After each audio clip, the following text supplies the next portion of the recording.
From the germ of an idea to a full-grown article, comic, or video, a lot goes on behind the scenes here at Knowable Magazine. It all starts with an idea, something timely, interesting, and important. Maybe it's a question we've been pondering or something a reader asks. Often it's inspired by an article from our parent organization, Annual Reviews, the nonprofit publisher of over 1,000 scholarly reviews every year on everything from microbiology to sociology to particle physics. After making some important decisions, we assigned the story to one of our seasoned science journalists, many of whom originally trained as scientists. The writer interviews multiple experts on the topic and carefully shapes the story. Next comes edits, asking questions, rearranging information, smoothing, fiddling, and pruning. Back and forth from editor to writer it goes until everything's there and in the right place. A fact checker then scrupulously verifies every word, from the color of a scientist's armchair to the mass of a subatomic particle. After any needed changes, it's off to the copy editor, who flags issues with grammar, tone, or flow, ensures that the style is consistent, and crafts a compelling headline. All the while, our art director is researching, designing, and commissioning the infographics, photos, and illustrations that give a story visual sizzle. Then it's publication time. With a final check, the digital producer compiles all these elements and brings the story online. All this work ensures that every story has the knowable stamp: smart, trustworthy, timely, and compelling. And it doesn't end there. Our stories are free for everyone to read, share, republish, and enjoy, bringing fact-based science stories to curious minds all around the world. To make this all happen, we need your support. Head to knowablemagazine.org/donate and become a sustaining donor today.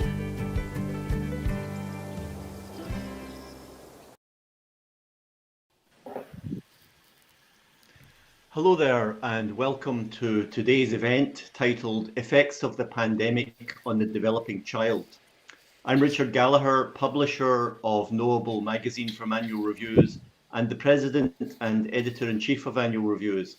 This is the 8th Reset event, our series of conversations about the pandemic, its consequences, and the way forward. I'm delighted to introduce our moderator, Amber Dance, who will present the panelists. Amber is a freelance journalist and a regular contributor to Knowable Magazine. Today, she's leading the discussion on a topic that many people are concerned about, namely how kids have fared during the year of COVID and what impact it may have on their futures. Over to you, Amber. I'm really looking forward to the conversation today. Thank you, Richard. Hello, everybody. So I am not only a science journalist, I'm also a parent, as I imagine many of our listeners are. So we've all spent the last year, trying to figure out how to keep our families safe without completely stunting our children's social development, or how to keep them focused as online school just keeps going on, or just how to stay sane ourselves with everything that's going on and support our families. And for many of us, that's the basic fallout from the lockdown. But for some families, it's so much worse. There's illness, layoffs, hunger, poverty, death. I mean, this is a lot for our children, for anyone to handle.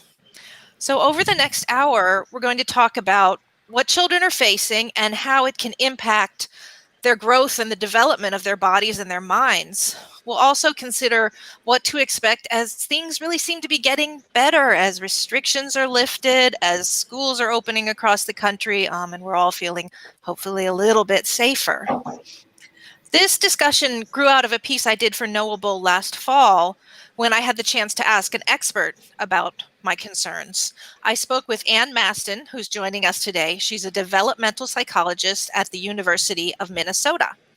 Anne is an expert in what's called resilience science. This is the study of how people adapt to challenges, and good news, quite often we recover. She has studied young people dealing with all kinds of problems, from poverty to war.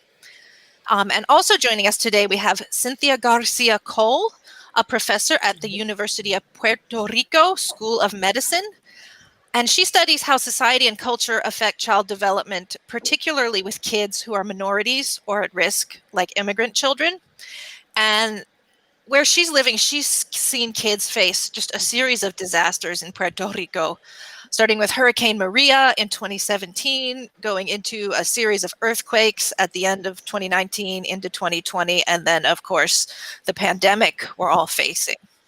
So the goal for today is to ask, what does the science tell us about our kids' futures? We're going to get the discussion started. As we go ahead and add your questions to the questions box that's going to be on the bottom right of your screen. And as we get toward the end of the discussion in the last 20 minutes, I'll ask as many as we can fit in that we haven't addressed already.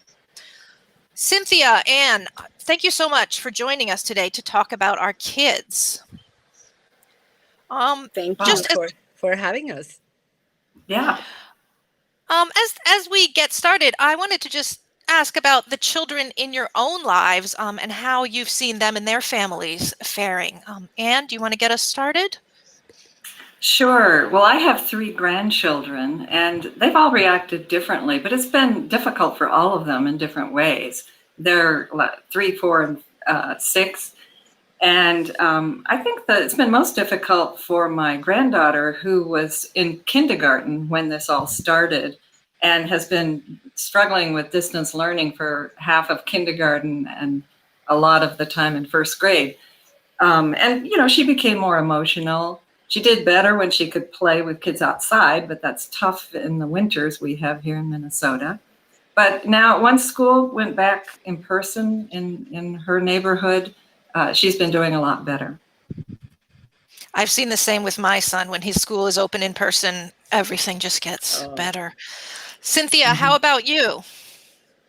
So I have 2 grandchildren, one in Puerto Rico. She's only 17 months old, but we noticed that, you know, the parents and I were upset at the very beginning that she couldn't socialize, not with adults nor with other kids of her age. And lately, as things have progressed, now we are, you know, taking her out more, doing more other parents around, and you could see that she's fascinated by people.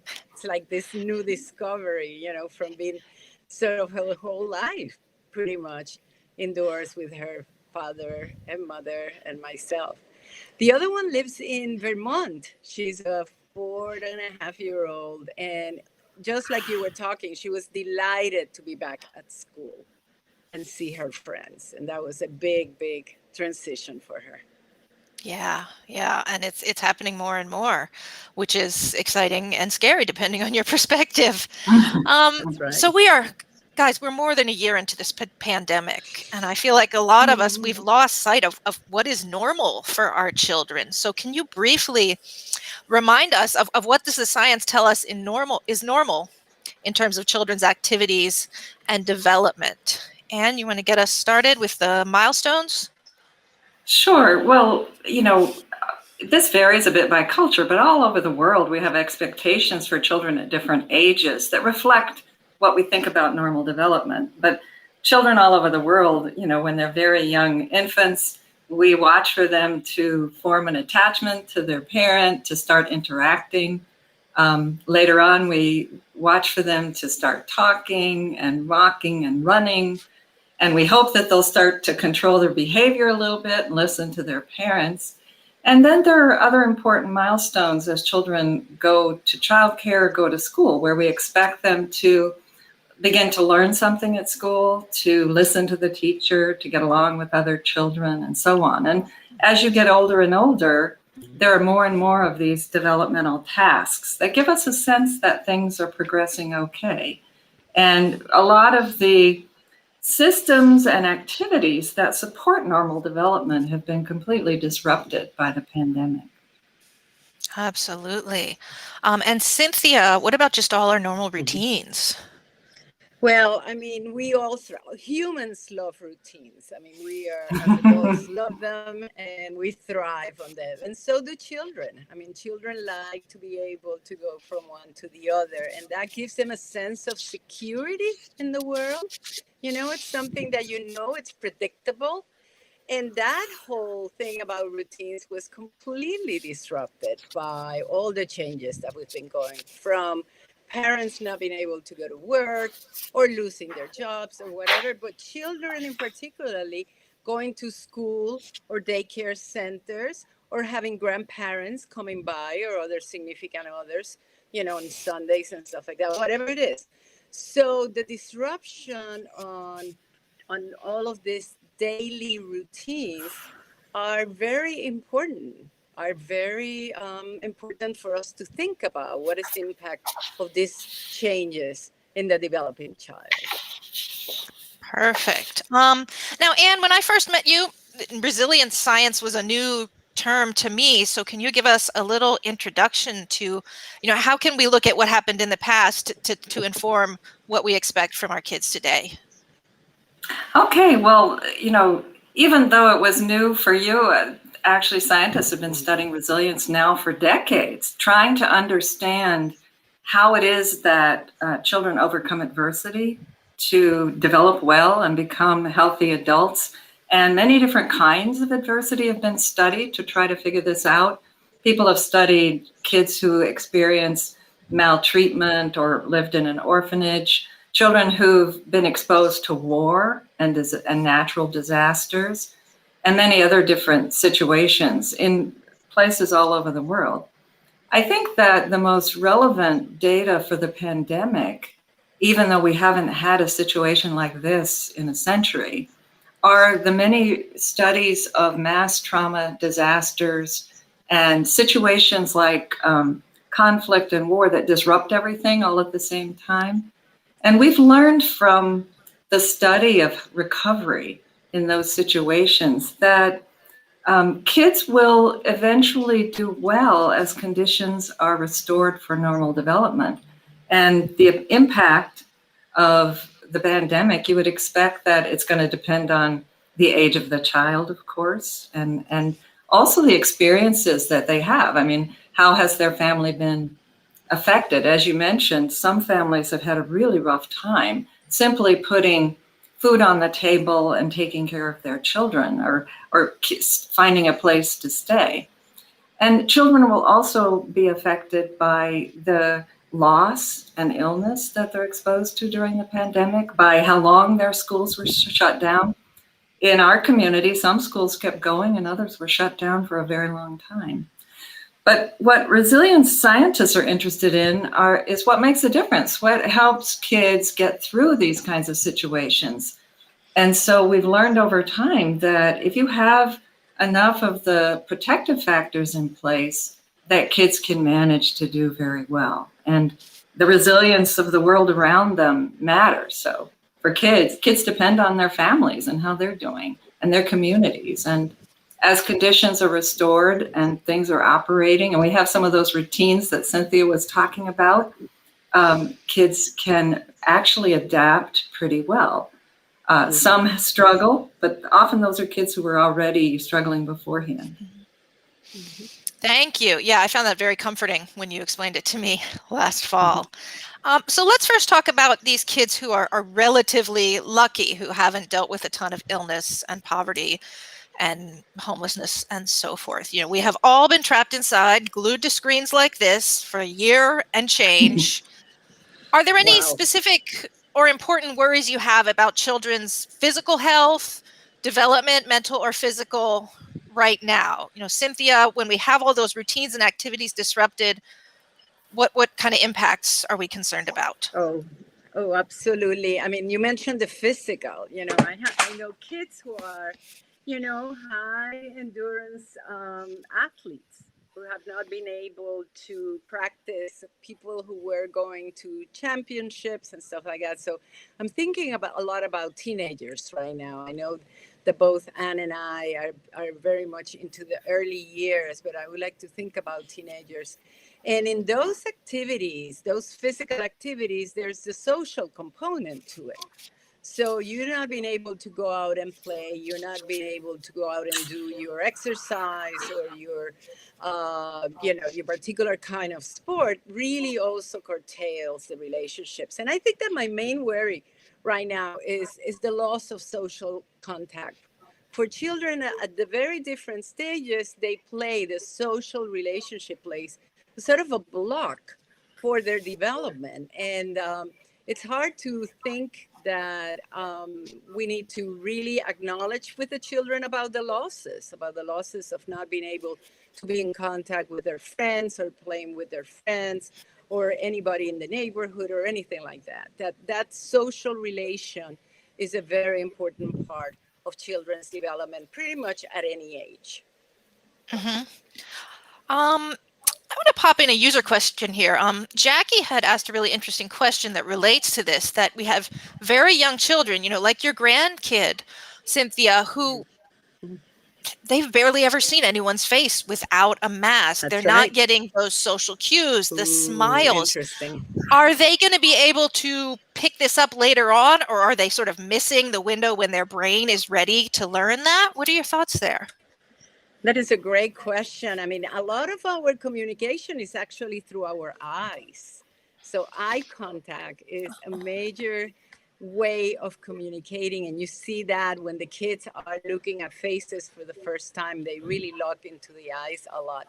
So I think that what I've seen, for example, with my grandchild is that she knows when I put my mask and she knows when I'm taking it down. And now she's used to it. At the very beginning, she was looking at me like, is this the same person? But then after a while, they get used to it, And Yeah. I mean, that's what's the beauty of development, is that we're sort of designed to be social and designed to take whatever input comes from the environment. And so I've seen her much more at ease now with anybody who has a mask, which was a completely different experience for her early on. That's interesting. I've definitely noticed I see kids who are so much better with the masks than half the adults that I see.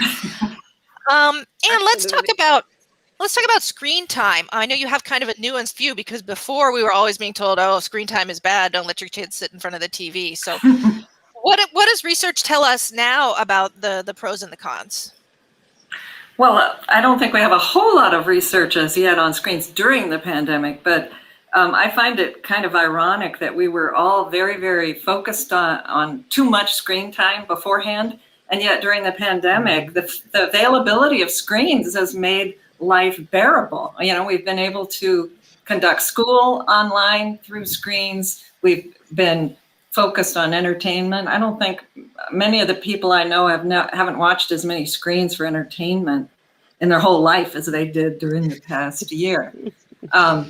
And we also, for adolescents, it's been an important tool for staying in touch with their friends, and for all of us. I mean, we've been able to socialize. It's not ideal, but to be able to see, I have one grandchild far away I haven't been able to see in person for a long time, and screens have made it possible to stay in touch. We've also been able to have some kind of ceremonies. One of the big losses during the pandemic has been the loss of celebrations and important ceremonies, both for life and for death.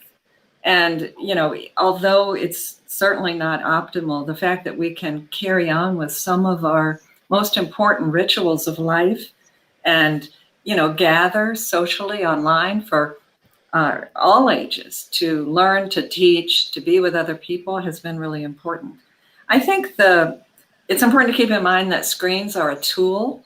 They, like other human tools, they can be used for good and bad purposes. And right now, I think that I would consider the trade-offs. I know many pediatricians are worried about kids who are gaining weight because they're inactive.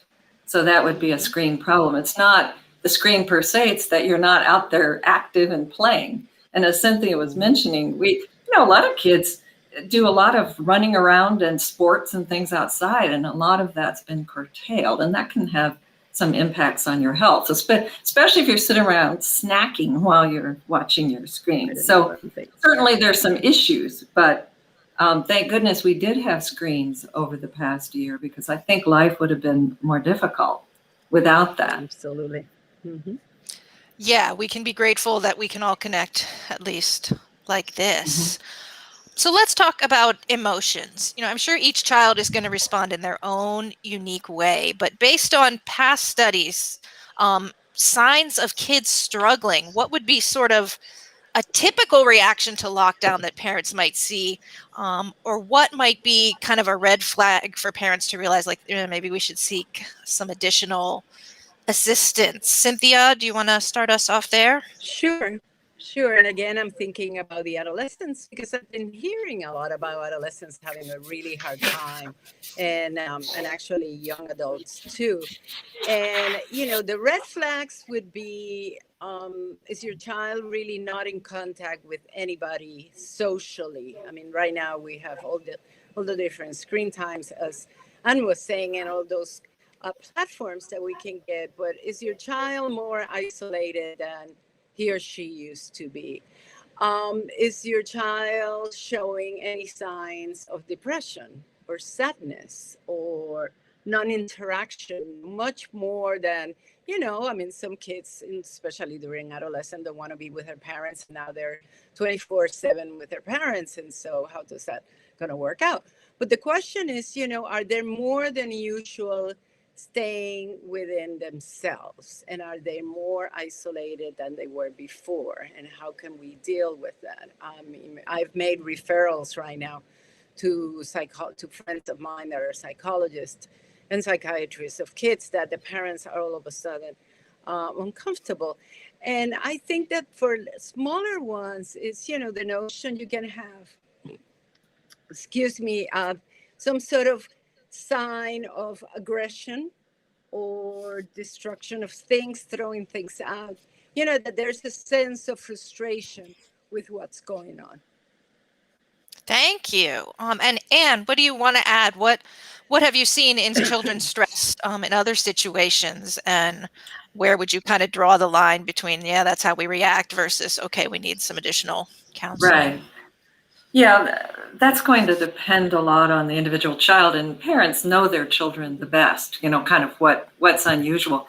It's very typical in what we know about disasters and other stressful situations. It's common for children to become more anxious, and for younger kids, parents may notice it in terms of difficulty with sleeping or separating from their parents and wanting to kind of be close by all the time. Or kids may get more irritable, more emotional, that sort of thing.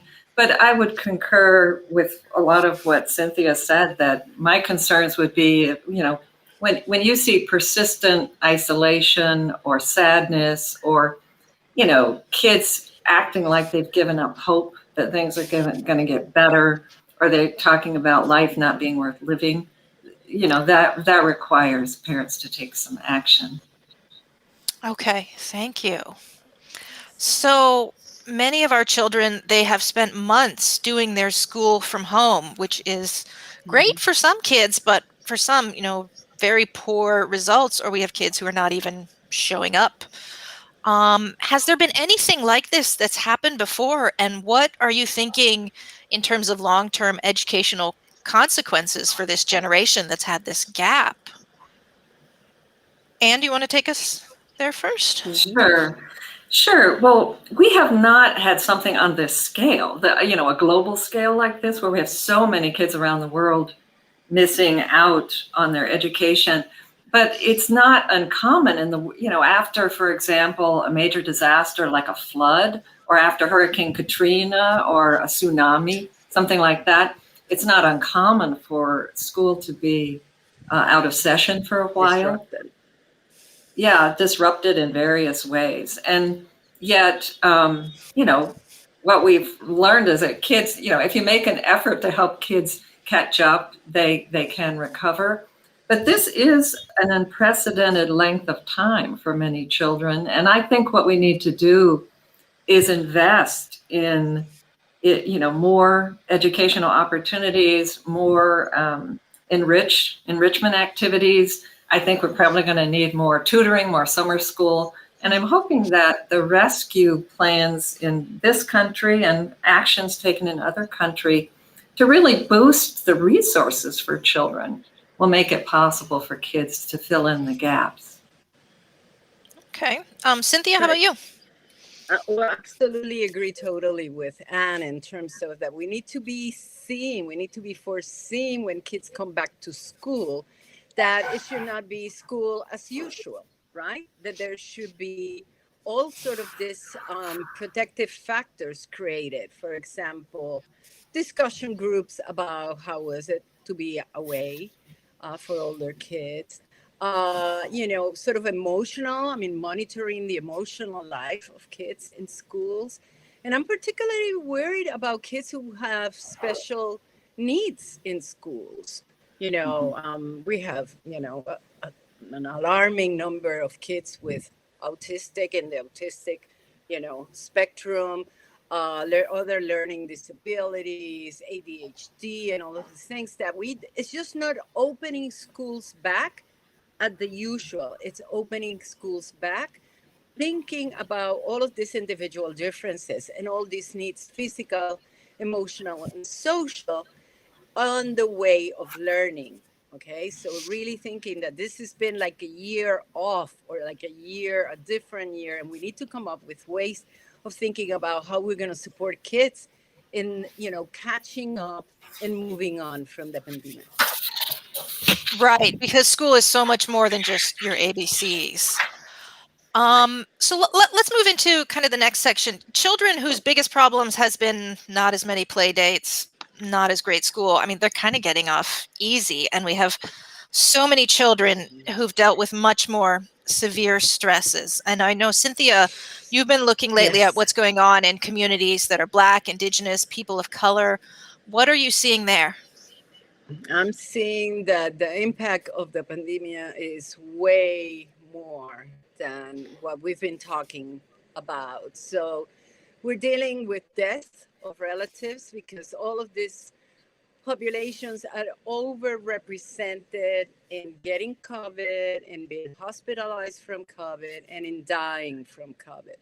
They're overrepresented also in losing their jobs and not being able to work from home. All of these are statistics that are there that are showing us that these particular populations are way over banged by this experience. And so, yes, all of these needs that we were talking about up to now, I sort of exacerbated for these particular groups. And, those of us who are speaking about this are saying, and this is global, this is not only in the US. I mean, the UN right now is talking about the poverty rates exponentially growing right now. We've talked about also domestic violence on the rise.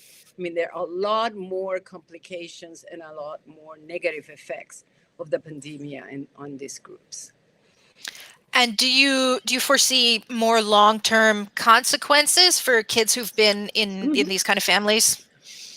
Oh, Cynthia? Again, as Anne was saying, this notion of risk and resilience is very much, these are at-risk populations. So we have to be thinking about what protective factors can we create for this population so these kids can recover. The recovery is there, no? The potential for recovering is in all of us. And the question is the society is there prepared, and it's to support these families, to think about income or, job replacement, housing, because, when we stop this notion that there can be they can be evictions from now on, this is going to be a major part of what's going on this kid's side. So the question is, are we willing, schools, families, healthcare centers, neighborhood, public policy, are we going to be there to be able to provide what the protective factors that these families and children need? Mm-hmm. And Anne, what concerns do you have about long-term consequences of, children whose families have really gone through quite a bit of trauma? Are we going to see PTSD? Is this going to still be impacting them when they're 18, 28, 48, especially as far as their brain development? What might you expect based on what we've seen from wars and other disasters? Yeah. Well, as I mentioned before, it's going to depend a lot on where children and families were starting from. And I think what's been illuminated by the pandemic is who was already vulnerable. There are already remarkable disparities globally as well as within the United States in the risk factors, the adversities, their learning disparities, their disparities in housing, homelessness, healthcare, and we've seen the consequences of those disparities because during the pandemic they've been exacerbated. As Cynthia was saying, I mean, the pandemic has had, in many ways, a much deeper effect on people of color or more disadvantaged people around the world. And we know that vulnerability combined with a piling on of adversity, for example, having more illness and loss among people of color in the United States, that could have long-term consequences. If you've lost many members of your family, then how a child is going to do is going to depend on how well the care and support can be restored. And I think that we know that severe stress can take a toll, especially when it occurs early on, at a deep level on brain development and how our stress systems get organized. But we also know that if we really try to compensate and to put into place protective systems for kids, that we can make a difference. And we know from the disaster literature that the quality of the recovery environment really matters. So what we do now and going forward does make a difference. We can provide more resources, more protections for the kids who are coming out of this, really affected because they've had a greater burden and fewer supports. We should be aware of that now, and we can take action to try to make a difference. Can you give me a little more specifics from the research? I mean, you and I talked before about how this field of resilience kind of got started in the wake of World War II, when you had, number one, children who'd been in concentration camps or lost families, and also children who'd been taken away from their families in London during the Blitz and sent away, as far as the US, removed from their parental support. What did researchers see in those kids, and what did they come up with that helped them? Well, they realized from the very beginning that the most important influence on resilience is your relationships with people, your family, your parents, your caregivers, having supportive adults around you. And, if you lose your family, then there has to be replacement. There have to be people who take you in and take care of you and so forth. And for older kids, the relationships also are with your friends. And you can see that teenagers are profoundly affected by being able to continue to have relationships with their friends. Social support is the most important protective factor for human beings across the whole lifespan. It just changes in nature from caregiving when children are young to friends and romantic partners and other people as they get older. But another important protective factor is hope, and parents and teachers and all of us can play a role in giving kids a sense of hope that things will get better, that people are working to solve this problem, that scientists are inventing vaccines and people are trying to make things better and help out. And also another big one is belonging, having a sense of belonging. And that's one of the roles that not only families play, but also schools and communities. I mean, kids get a very important sense of belonging and security, as Cynthia was mentioning, from the routine activities that they do. But having a sense of belonging is really important. And it gives you a sense that, life is good and meaningful. Another big protective factor is self-control. And this is one where, sometimes, especially young children or teenagers who are getting a little bit more into risk-taking, being able to control their emotions. And, it's natural to get irritated or frustrated with a lot of the things that have been going on during the pandemic. But being able to maintain control is important. And that's one of the functions that routines and activities like sports can help kids getting out there. Family activities can help kids and so forth. So I mean, there are a lot of protective factors, but I think those are many of the most important ones that kind of keep a sense of hope, and belonging, and connectedness going. That's really important. Thank you. Yeah, that is leading us nicely into the resilience issue, how we can help our kids bounce back or at least climb back from what we've all been through. Cynthia, with everything that's gone on in Puerto Rico the past few Oh years, dear. Yes. what have you seen in kids, and have you seen evidence of this kind of resilience? Oh, yes. I mean, one of the things that was amazing to be here during Maria, we were without electricity and water for about, some of us up to a year or a year and a half. And then we had the earthquakes, and now we have the pandemic.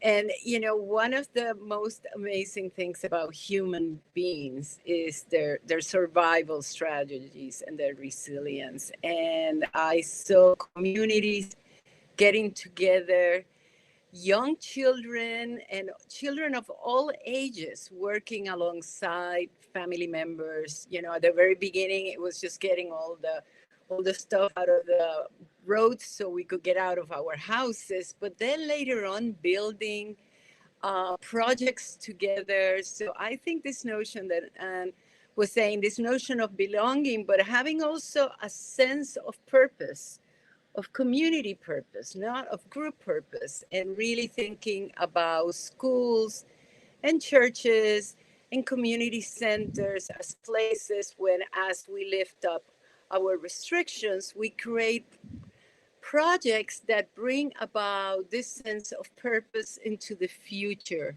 that we're doing something, that not everything is going to come from the government to a certain extent, but that we have the agency to create what we need. And I saw amazing examples of farms being created by people together, of organizations creating activities for kids where they could, paint and talk about their losses and talk about everything that had been going on. And really, I'm thinking about the schools as a major part of this effort of bringing kids forward, to think about, again, as you said, that it's not only the ABCs, but it's really thinking about all the losses and how we're going to move forward. That purpose, that community purpose, that group effort that we can all make. Which can then give us all hope, as Anne said. Mm-hmm. So schools across the country, I'm seeing a lot of news of schools reopening, kids going back, some of us saying, yes, finally, and some of us really nervous about the risk that is, this virus is still going around. What can we expect, for parents who are sending their kids off with their backpacks for the first time in more than a year? How are kids going to be feeling about that? And what can parents do to support children with that transition and all that comes with us? Anne, what are your thoughts? Well, one thought to follow up on the hope and sense of belonging, I think we can be optimistic and emphasize the positive about you'll get to go to school and see your friends and do some activities there. So I think that's important. And in some ways, it'll be like the beginning of the school year for a lot of kids, that they've been out long enough that it's even longer than a summer type of break.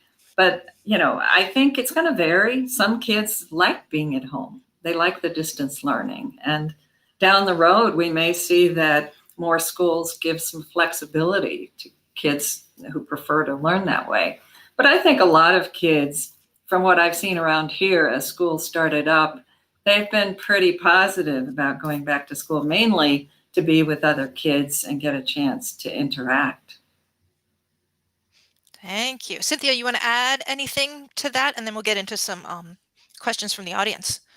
That there should be a public campaign about what are the conditions where kids are going to be safe from the COVID, and really talk about, that many of us have already the second vaccine. The school personnel should be having the second vaccine, that there's, going to be all of this care being taken so that kids are not only social, emotionally happy, but also physically taken care of. And I know that there's a lot of communities that are very worried about going back to school because of all these fears about infection and all the experiences that they've had. And I think that we really need to, schools have to be very open about what they're doing and really reassuring parents that all conditions are being created for the safety of their children. And I imagine many older children would need that reassurance too. So Absolutely. I'm looking at questions from Carol and Jarlene. Carol works with children who are under 3, so very young, and she's seeing some fears of social play as kids come back. And Jarlene is asking kind of a related question: how can we, as parents, as educators, whoever, help children develop their interpersonal skills as they try to build friendships, either as they're physically distant or as we start to get back to being a little less distant? How are we going to see kids, who are just shy and anxious, and what can we do about that? Yeah, I would imagine that we're going to see kids shy and anxious. Absolutely. I mean, that's very much an individual temperament dimension that is there. But kids are really very much into what I would call the slow to warm up. No, that's what it is. They're slowly to warm up. We don't need to worry, about kids who are at that shy at the very beginning, because it's, that's I think it's natural to think about the new social condition. And kids love to play. And I think that play and games and organized activities, allowing kids who are not ready to move on to do it on the side, but really organized activities that are supporting maybe a 1-to-1 at the very beginning, and then it's 2 and 2, and then there's 5 of them. But really think about that play, and I'm thinking about sports as play, right? That's a way of really thinking about that childhood activity that really brings kids together. So, I'm very optimistic that kids are going to rebound back with the right conditions that we've been saying. Anne, what would you like to add there? I would just say that, I think for some kids, if they're kind of shy or nervous about things, that it may have to just be a gradual transition where parents structure some play dates, and hang out a little more than they would ordinarily, so that, as Cynthia was saying, you start off small, and then I think that the fun of play will begin to take over. But kids will have different kinds of play will be appealing to different children. But I think that, there's so much strong motivation for kids to play with each other, that if you make the conditions kind of step by step, that most kids will make a good transition.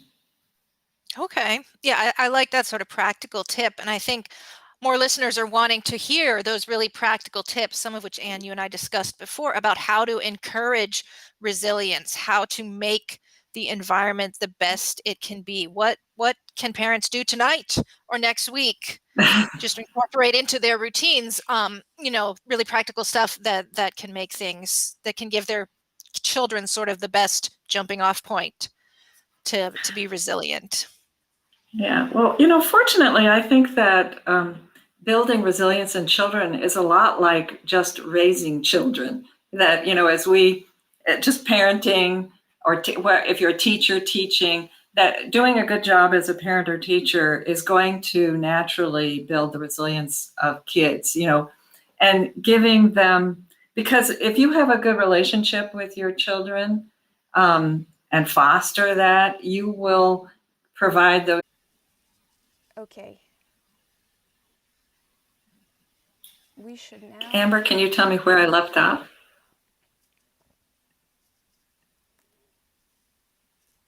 Oh, Amber, you're muted. Okay.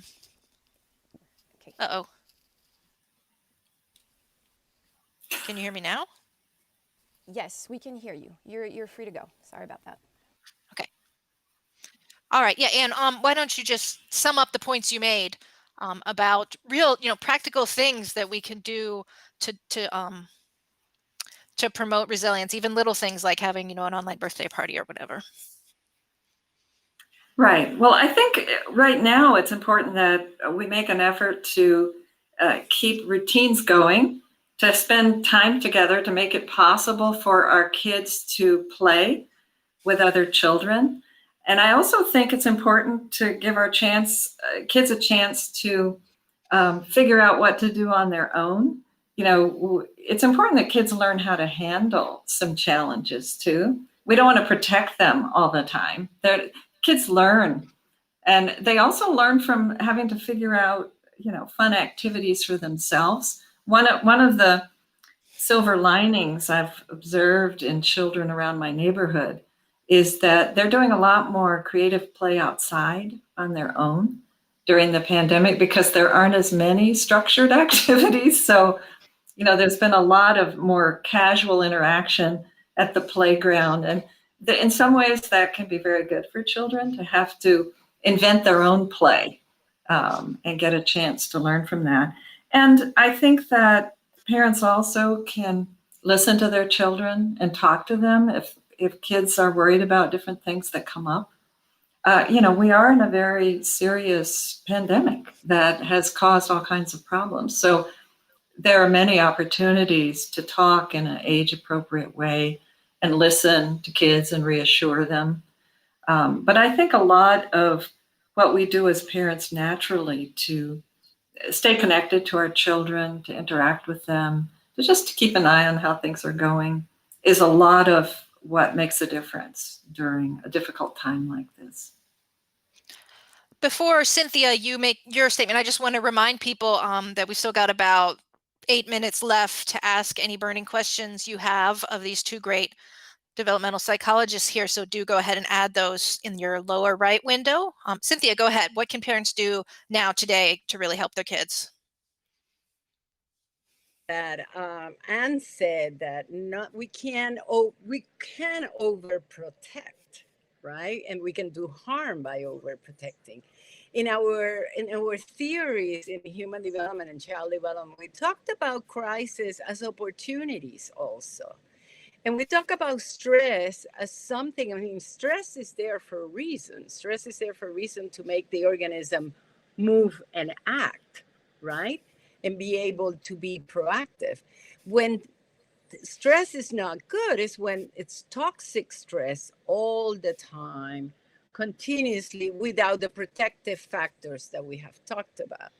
So let's be sure that we also allow our kids to be creative about how to come up with coping with stress, because that's a real valuable life lesson for all of us.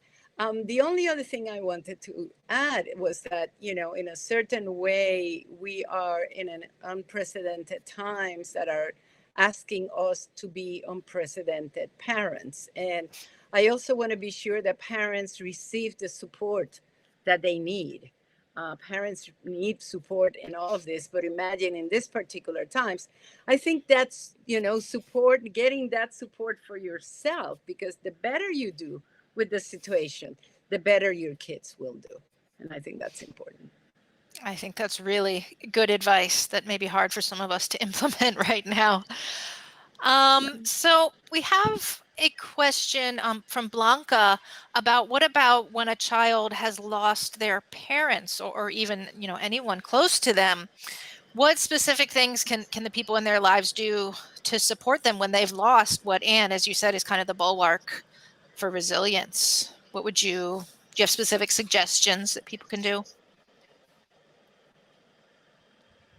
That the people step into the roles of parenting and caregiving and providing a sense of security and emotional support to the child. That is perhaps the greatest danger for children, is losing, you know, important people in their lives. So others have to step into that breach and try to restore as much of a normal life as possible, while allowing a child to grieve and supporting a normal grief process. I think the grieving process is important, and it's not something that it's done in 2 weeks or 3 months or anything else. That there's that we allow And sometimes rituals are very good for that. And I know that the rituals have been hard, but I've been to, celebrations of life online. I mean, we've been quite creative. I'm trying to maintain these rituals where we get together and we talk about the person and we cry together, we mourn together. And that emotional connection really helped us all heal to a certain extent. Okay, great. Question from Nishan. Do you think there will, with all this lockdown, all this distancing, all this isolation, would there be an impact on emotions like empathy? Are children going to end up numbed? Will they figure it out later? Cynthia, what do you think about that?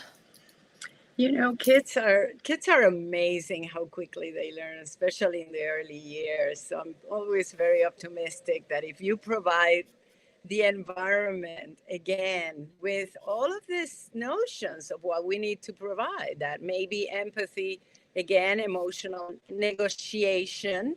I mean, that sort of give and take between friends and give and take between kids, that all of these things might need a little bit more input and a little bit more thinking from the adults around the kids to be fostered.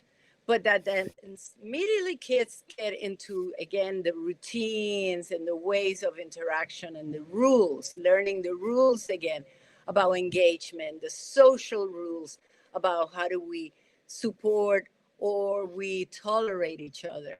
The kids are gonna pick them up. But again, we need to think about that the environments are gonna need to maybe jumpstart these processes again, or remind them again, or really build ways during the daily routines that these processes of social interactions are gonna sort of emphasize again in terms of the kids' development. Mm-hmm. And before you take that, I want to add another question that's kind of related. Can a child's socio-emotional development be addressed in the online learning environment, either with just online school, or are there, computer programs that can sort of teach this social thinking, or do we just throw kids back in and they'll figure it out? Okay, well, now that's a double steps here. I wanted to add, in terms of empathy, I think that disasters and any kind of crisis offers important opportunities to learn about empathy, because we're all dealing with difficult issues. And I think it's a time where it's very important for parents to talk about kindness to others. And I've observed a lot of proactive kindness by kids in the neighborhood, by teachers. They have reached out to, make little things for people they can't see, to draw pictures on the sidewalk when they weren't able to interact with each other. And we know from the research and observations following disasters that enlisting children to help is a very powerful recovery tool. Kids enjoy helping. It gives them a sense of belonging and agency, but it also, I think, supports that learning and experience of empathy. And it is hard for me to imagine that there are great substitutes for in-person, interpersonal interactions. But I think that, the more that we encourage our kids to stay in touch with their friends and relatives and, practice little ceremonies and rituals, those serve a purpose because they show our thoughtfulness, and kids learn that there are important ways in which you can be sensitive to other people and help them. But when parents, talk about another person's point of view, if a child has a conflict or they hear something about another child, it's an opportunity. There are many learning opportunities, just in ordinary day-to-day interaction, I think, that help with empathy.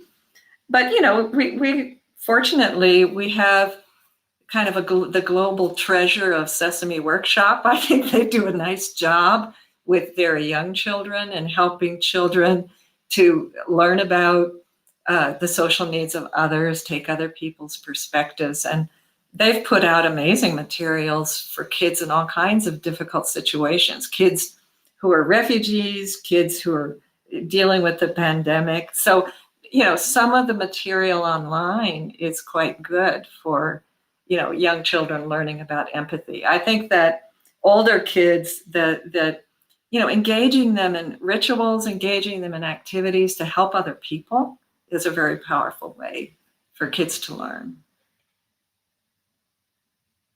Also, he really likes Daniel Tiger. That's a lot of social tips in there. Right. So thank you, PBS. That's right. I want to get to one more audience question because I think it's a really good one from Virgie, and apologies to those who I couldn't get to. Many parents are still worried about sending their kids back to school now, or even next year. And so there are parents, especially with the preschool age, they may decide not to send their kids to kindergarten, as that is, I know around here it's actually not required, it's optional, and they're replacing that with home teaching. But at the same time, Virgie points out we all know how important the stimulus and social interactions of kindergarten is for really setting kids up for success long term. Do you have any thoughts on how parents can weigh this decision of, sending their kids to school or keeping them at home going forward? So the question is, they are afraid that they're going to get COVID? I think so. Yeah. I think so fair too. concern. And again, I think, and it's a fair concern. And I think that schools have a burden right now to prove to parents that they are providing all the conditions. Remember that kids are one of the least risk groups for getting COVID. And yes, there's been death, and yes, there's been disability and everything else. But the statistics right now worldwide are that children have very active immune systems, and that to a certain extent, they are very much not protected, but they are, they need to be exposed, I guess, to the virus a lot more than we do to get it. So I think the burden on that one is in the schools to be able to provide all the scientific data that we know right now on how kids get COVID, on what are the conditions within schools. There's been studies that have shown worldwide what are the conditions that you need to have within schools to be able to protect our kids. Because I think it's important for kids to get back to school. I think that it's a really important part of their development. And I think it's necessary for all of us, all the adults, to provide the conditions, the safe conditions upon which they can come back. Anne, any thoughts on how parents can weigh that decision? Yeah. That's a very important and individual kind of decision. And there are reasons. Some parents may be afraid of their children getting COVID. Others may have other issues, that they have somebody very vulnerable at home who couldn't be vaccinated or something like that. But, we've always had parents who, for whatever reason, wanted to, provide part of their children's education at home. And there's, very good material on how to do that effectively, a lot of which involves, a small learning pod or something like that. If if children are learning at home, it's going to be very important that there be other ways for them to get, even if it's small scale, social interaction with other children. Some families have little, kind of like a tiny school in their home. Other families, go out of their way to create social opportunities for their children. In the United States, there's certainly been a homeschooling movement for a long time, and those families and those curricula have provided a lot of options for families. Like Cynthia, I'm a fan of going to school because I think it helps kids learn how to deal with the world. But there are circumstances where that might not be ideal, or it might not be what parents can do. So there are other ways. But it's important to make it possible for kids to have time interacting with other kids, as well as learn, the learning curriculum that you would expect kids to master at school. Mm-hmm. Absolutely. Well, hopefully those decisions will get easier and easier as we go forward. We're going to wrap things up. I want to give each of you a chance to just give us a final thought on, the real question that's on all of our minds. Will our kids be all right? Cynthia. So I think we both have said, that within the right conditions, they will be all right, right? If we, the adults in this kid's life, think about what their needs are, physical, emotional, cognitive, social, all of this, that we can really create the environments for them to recover and to really take over their own lives in a way. So I'm optimistic that if as a society we organize ourselves to think about kids' lives and kids' needs at this point after a year, that we'll do fine. Most of us will do fine. Most of the kids will do fine. Anne, your final thoughts? Yeah, I would agree. I'm optimistic, and I think there's good reason to be optimistic based on the research that's been done on recovery after even horrible calamities. And I think it's important to remember, though, that kids don't make it on their own. They depend on families, they depend on communities, they depend on healthcare systems, and all of us and our policymakers, supporting the conditions that make it possible for communities to support families and schools to support children and families to support children. Children need the resilience of the world around them to support their own resilience. Thank you. Thank you. Great point to end on. So that is the end of our time. Thanks to both of you and everyone who listened in on this event. I hope it was an illuminating discussion. If you enjoyed this event, please consider making a donation to Knowable Magazine to help them meet the mission to make high quality science coverage free to everyone. You can do so at knowablemagazine.org/donate. Thank you also to the Alfred P. Sloan Foundation and the Gordon and Betty Moore Foundation for their wonderful support of Knowable Magazine. This conversation will be posted on the Knowable website, free to view and share. Just look for the Reset collection. You can also find tons of other links to articles about this topic and other pandemic-related information. This webinar was part of a series of discussions. Coming up next is going to be Keys to Successful Aging on May 6th, and on May 26th, Monitoring Our Health with Smartwatches. To keep up with the schedule and everything Knowable, sign up for the weekly newsletter, knowablemagazine.org. Thanks again, everyone, for joining us, and goodbye.